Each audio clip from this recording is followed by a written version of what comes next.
چنانچہ اہل سنت اور اہل تشیع دونوں کے ہاں یہ حدیث موجود ہے. اہل سنت کے ہاں فضائل صحابہ احمد بن حنبل کی کتاب میں یہ حدیث موجود ہے. مشکوٰۃ شریف میں بھی ہے مسند احمد کے حوالے سے جو مرفوع روایت ہے. اس کی صحت کے اوپر کلام ہے لیکن وہ متن کے اعتبار سے روایت بالکل درست ہے. البتہ جو فضائل صحابہ احمد بن حنبل کی کتاب میں روایت ہے مولا علی علیہ السلام سے خود اور وہ غیبی خبر پر محمول ہے تو یقیناً رسول اللہ صلی اللہ علیہ وآلہ وسلم کے بتانے پر انہیں یہ بات معلوم چلی.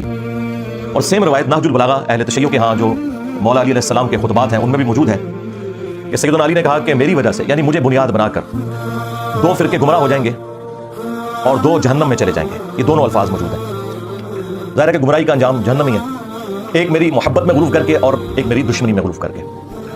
محبت میں غلو کرنے والوں کے لیے جو ٹرم یوز کی جاتی ہے وہ رافضی کی ٹرم اردو میں ہم رافضی کہتے ہیں. اور جو دشمنی میں بغض میں بڑھنے والے لوگ ہیں ان کے لیے ناصبی کا ورڈ استعمال کیا جاتا ہے. تو یہ رافضی اور ناصبی ظاہر ہے کہ رافضی اکثریت میں اہل تشیع کے ہاں پائے جاتے ہیں اور ناصبی جو ہیں وہ اہل سنت کے ہاں پائے جاتے ہیں. اور جب غصہ آتا ہے تو اہل سنت شیعہ کو رافضی کہتے ہیں اور شیعہ اہل سنت کو ناصبی کہتے ہیں. حالانکہ یہ دونوں جو گروہ ہیں ایک پولیٹیکل اختلاف کی بنیاد پہ الگ ہوئے اور پھر اس میں جو ایکسٹریم لوگ تھے انہوں نے اس قسم کا ہنگامہ کھڑا کیا کہ اس بڑے لیول پہ وہ ہنگامہ چلا گیا کہ آج گمراہی اپنے عروج کے اوپر ہے. اگر اہل تشیع کے ہاں ایسے رافضی موجود ہیں جو علی اللہ کہتے ہیں نعوذ باللہ. ہمارے سب کانٹیننٹ میں تو بہت کم لوگ ہیں. زیادہ تر یہ شام کے اندر نصیریہ فرقہ پایا جاتا ہے اور شیعہ خود انہیں کافر سمجھتے ہیں. تو اہل سنت کے ہاں بھی ناسبیت اس لیول کے اوپر گھسی کہ اہل سنت کے پلیٹ فارم سے یزید کے حق میں نعرہ بازی شروع ہو گئی. اسے جنت کی بشارتیں دینا شروع کر دیں اور بڑے بڑے ذمہ دار علماء نے یہ حرکت کی. قرآن حکیم میں اللہ تعالیٰ نے اگلی امتوں کا ذکر کرتے ہوئے انبیاء کرام علیہ السلام کا ذکر خیر کیا سورۃ المؤمنون میں اور اس کے بعد پھر کنکلوژن کرتے ہوئے فرمایا فَتَقَطَّعُوا أَمْرَهُمْ بَيْنَهُمْ زُبُرًا كُلُّ حِزْبٍ بِمَا لَدَيْهِمْ فَرِحُونَ. انبیاء کے جانے کے بعد ان کے جو جانشین ہوئے آنے والے لوگ انہوں نے دین کو ٹکڑے ٹکڑے کر دیا اور آپس میں گروہوں میں بٹ گئے. كُلُّ حِزْبٍ بِمَا لَدَيْهِمْ فَرِحُونَ. ہر گروہ اس کے اوپر خوش ہے جو اس کے پاس ہے. یہ سمجھ لیں بالکل ڈیٹو کاپی یہاں پہ ہوئی ہے کہ یہاں پر بھی ہر فرقہ خوش ہے جو اس کے پاس ہے. یعنی اہل سنت میں 3 بڑے بڑے فرقے ہیں بریلوی دیوبندی اہل حدیث. باقی جو فقہی بنیاد پہ حنفی شافعی مالکی حنبلی وہ تو ہیں لیکن بہرحال ان میں بھی عقائد کے اعتبار سے جو صوفیانہ عقائد رکھنے والے لوگ ہیں وہ بریلوی اور دیوبندی ہیں. خواہ وہ اپنے آپ کو شافعی کہتے ہوں مالکی کہتے ہوں حنفی کہتے ہوں پوری دنیا میں. تو بریلویوں نے اپنا طور امتیاز بنا لیا کہ جی عشق رسول کا ٹھیکہ ہمارے پاس ہے. ہم یہ ڈیفائن کریں گے کون عاشق رسول ہے اور کون گستاخ رسول ہے. دوسری طرف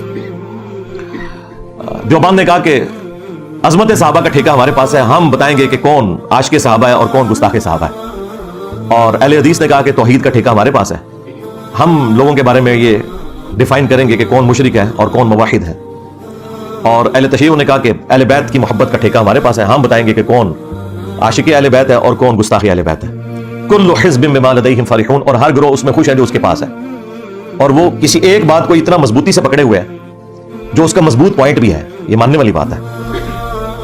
اور اس مضبوط پوائنٹ کی وجہ سے جو اس کی کمزوریاں ہیں وہ اس کے پیچھے چھپ جاتی ہیں. اور وہ مضبوط پوائنٹ اتنا بھاری ہے کہ اس کی بنیاد پہ وہ اپنے آپ کو جنتی بھی سمجھتا ہے. یعنی اگر آپ بریلیوں سے پوچھیں وہ کہیں گے جی عشق رسول ہے تو پھر باقی ساری چیزیں اس کے مقابلے میں تھوڑی ہیں بھلے ہم شرک بھی کرتے رہیں. اس طریقے سے دیوبند کہیں گے کہ جی نبی الاسلام کے جانثار ساتھیوں کی برکت سے ہی تو اسلام دنیا میں پھیلا. جب ہم ان کا دفاع کر رہے ہیں تو باقی ساری چیز تو ثانوی ہیں. اور اہل حدیث نے کہا کہ بھائی جب یہ ساری کائنات بنانے والا اللہ ہے جب توحید ہمارے پاس آ گئی تو باقی ساری چیزیں ثانوی حیثیت رکھتی ہیں. اور اہل تشیع نے کہا کہ محمد اور آل محمد کے بعد تو کوئی چیز نہیں جن کے گھر سے یہ سارا دین بٹا. تو دین کی بنیادیں وہاں پر ہیں. جب ان کی محبت ہمارے پاس آ گئی تو باقی ساری چیزیں ثانوی حیثیت رکھتی ہیں. تو یہ وہی چیز ہوئی فتقطعوا امرهم بینہم زبرا کل حزب بما لدیہم فرحون. اور پھر یہ اس لیول کے اوپر دشمنی بڑی ہے سنی شیعہ کنفلکٹ کی بنیاد کے اوپر کہ سنیوں نے یہ طے کر لیا کہ خواہ ہماری حدیث کی کتابوں میں بھی کوئی بات آئے ہم نے نہیں مانی اگر وہ اہل تشیع کو سپورٹ کرتی ہے. اور اہل تشیع نے بھی یہ طے کر لیا کہ ہمارے اصول محدثین کے اوپر جو روایتیں درست ہیں اگر وہ کسی اعتبار سے سنیوں کے کسی پوائنٹ آف ویو کو سپورٹ کرتی ہیں تو ہم نے ان کو ریجیکٹ کر دینا ہے اور اس کے حوالے سے ہنگامہ کھڑا کر دینا ہے. اب چونکہ ہمارا یہ پلیٹ فارم اہل سنت پلیٹ فارم ہے اس میں کوئی شک نہیں ہے. اور ظاہر ہے کہ دنیا میں 85% اہل سنت ہے اور زیادہ تر تو میں اہل سنت کے حوالے سے ہی روایتیں پیش کرتا ہوں. باقی جو قرآن ہے ظاہر ہے وہ تو اہل سنت اہل تشیع کے ہاں کامن ہے. اہل سنت کے ہاں جو اس بڑے لیول کی خرابی آئی کہ انہوں نے جان بوجھ کر سنت چیزوں کو بھی نہ صرف گمراہی بنا کر پیش کیا بلکہ جہنمیوں کی علامت بتا دیا. اس کے اوپر میں اب گھنٹوں صرف اسی ٹاپک پہ بول سکتا ہوں. یہ آج کی جو گفتگو ہے نا, ہو سکتا ہے میں 2-2.5 گھنٹے بولوں, لیکن یہ میں اگر 2-3 دن بھی بولتا رہوں نا مسلسل, تو یہ ساری کی ساری گفتگو گھنٹوں کے اوپر محیط, وہ بھی سارے ٹاپک کو کور نہیں کرے گی. اس کے حوالے سے میں نے ایک ریسرچ پیپر لکھ دیا ہے, انشاءاللہ میں اس کا تعارف بھی آپ کو کروا دوں گا. بہرحال یہ دشمنی اس لیول پہ گئی ہے کہ ایک دوسرے کے نام رکھنا, ایک دوسرے کے جو دلائل ہیں انہیں ریجیکٹ کر دینا, بھلے وہ اپنی کتابوں سے نکل. اس کی آپ کو میں ایک نمائندہ مثال دیتا ہوں, وہ کالا لباس پہننا. سنیوں کے بچے بچے کو یہ رٹایا گیا کہ یہ کالا لباس جو ہے یہ جہنمیوں کا لباس ہے, نعوذ باللہ من ذالک. اور پوچھیں یہ لکھا کہاں ہوا ہے, کس حدیث کی کتاب میں لکھا ہوا ہے؟ تو وہ یہ کہیں گے کہ علماء فرماتے ہیں. اگر علماء فرما رہے ہیں تو اس کا مطلب ہے کہ پھر علماء غداری کر رہے ہیں اگر یہ حدیث کی کتابوں میں نہیں لکھا ہوا. اسی کو تو ہم نے عرض کیا کہ مرنے سے پہلے اے مسلمان کر لے اس پہ غور, کتابوں کا خدا اور ہے, بابوں کا خدا اور. اگرچہ بابے بھی اسی خدا کو مانتے تھے لیکن انہوں نے تعلیمات اپنی دی ہیں. اللہ کے محبوب صلی اللہ علیہ وآلہ وسلم کو جو اللہ عز و جل نے تعلیمات دی تھی وہ انہوں نے پس پشت ڈال دی, اپنی خرافات کو انہوں نے دین بنا کے پیش کیا. اس لیے ہم کہتے ہیں کہ وہ خدا اور ہے. یہ ان معنوں میں نہیں ہے کہ کوئی وہ کسی اور خدا کی پوجا کرتے ہیں, خدا تو سب کا ایک ہے. ہندو اسے بھگوان کہتے ہیں, کرسچن اسے گاڈ کہتے ہیں, ہم اسے اللہ کہتے ہیں, خدا کہتے ہیں, سپر نیچرل ایجنسی کہہ دیتے ہیں, سپریم بینگ کہہ دیتے ہیں, سپر نیچرل اتھارٹی کہہ دیتے ہیں. کوئی بھی لفظ اس کے لیے استعمال کریں جو اچھی کوالٹیز والے الفاظ ہیں, تو خدا تو سب کا ایک ہے. تو یہ تعلیمات انہوں نے بدل دی. کیا انہیں یہ نہیں پتا تھا کہ صحیح مسلم کے اندر موجود ہے کہ نبی صلی اللہ علیہ وآلہ وسلم کی وفات کے بعد اسماء بنت ابی بکر نے ایک کسروانی تیالسی کالا جبہ نکالا. کسروانی یعنی پرشین امپائر کا, وہ کالا ہی ہوا کرتا تھا جس طرح سندھی اجرک ریڈ ہوتی ہے, اور اس کے اوپر گوٹ بھی لگی ہوئی تھی. انہوں نے کہا کہ یہ نبی صلی اللہ علیہ وآلہ وسلم کا جبہ مبارک ہے, آپ صلی اللہ علیہ وآلہ وسلم اسے پہنا کرتے تھے, اور ہم اس کا دھون مریضوں کو شفا کے لیے پلاتے ہیں. جو صحیح تبرک ہے, نبی صلی اللہ علیہ وآلہ وسلم کا اپنا کرتا مبارک, جبہ مبارک, کالا جبہ تھا جو آپ علیہ السلام پہنا کرتے تھے. پھر صحیح مسلم کے اندر جو حدیث موجود ہے, حدیث قصہ جسے کہا جاتا ہے, جو سنی اور شیعہ دونوں کے ہاں کامن ہے, مشہور حدیث, اور اس کی راویہ بھی ہماری ماں سیدہ عائشہ سلام اللہ علیہا ہے. وہ کہتی ہیں کہ نبی صلی اللہ علیہ وآلہ وسلم اپنے گھر سے اس حال میں برآمد ہوئے کہ آپ نے ایک منقش چادر کالے رنگ کی اوڑی ہوئی تھی جس کے اوپر اونٹ کے کجاموں کی مانند ڈیزائن بھی بنے ہوئے تھے, جس کی وجہ سے یہ ہماری نعتیں لکھی جاتی ہیں, کالی کملی والے. تو چٹی کملی والے کیوں نہیں کہتے؟ یہ تو جہنمیوں کا لباس نہیں ہے, نہ تو میں نہیں خیال آیا, تو یہ تو مسلم شریف میں تھا. اور ام عائشہ کہتی ہیں کہ نبی علیہ السلام نے وہ چادر اوڑی ہوئی تھی, اتنے میں حسن ابن علی آئے اور نبی علیہ السلام نے انہیں اپنی چادر کے نیچے لیا. پھر حسین ابن علی آئے, پھر سیدہ فاطمہ آئیں, اور پھر مولا علی علیہ السلام آئے. ان سب کو نبی علیہ السلام نے اپنی چادر کے نیچے لیا, اور خود بھی. اب یہ ایک بڑا غیر معمولی واقعہ ہے, اور سیدہ عائشہ یہ منظر دیکھ رہی ہیں, اور انہوں نے کوئی کنجوسی نہیں کی اس کو بیان کرنے میں. کوئی کہہ سکتا تھا کہ بڑی امبیرسمنٹ کی بات ہے کہ آپ کو چادر کے نیچے نہیں لیا, آپ بھی تو اہل البیت میں ہیں, سورۃ الاحزاب کی آیت نمبر 33 کے تحت. لیکن یہ جو اسپیشل پروٹوکول والے اہل البیت ہیں وہ وہی ہیں جن کو نبی علیہ السلام نے اپنی چادر کے نیچے لیا, جن کو ہم پنجتن پاک کہتے ہیں. کہتے ہیں یہ پنجتن پاک کہاں سے آ گیا؟